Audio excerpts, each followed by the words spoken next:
Hello everyone, তোমরা সবাই কেমন আছো জানিও। আর দেখো আমাকে রেখে বাপ ছেলে চলে যাচ্ছে আগে আগে।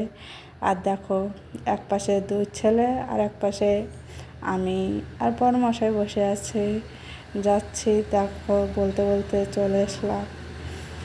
এটা কোন স্টেশন বলো তো? আমাদের চাকদা স্টেশন। আর দেখো ট্রেনে উঠে আমরা ডাল ভাজা কিনে নিয়েছি, খেতে খেতে চলে আসলাম।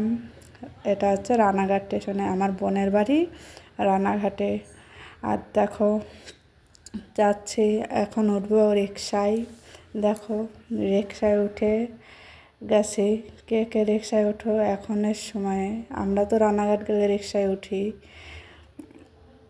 আর দেখো বলতে বলতে প্রায় চলে আসলাম বোনের বাড়ির কাছে। আর ছেলে দরজা খুলে ঢুকে গেল, মাসিকে ভয় দেখাবে সেই জন্য আস্তে আস্তে যাচ্ছে।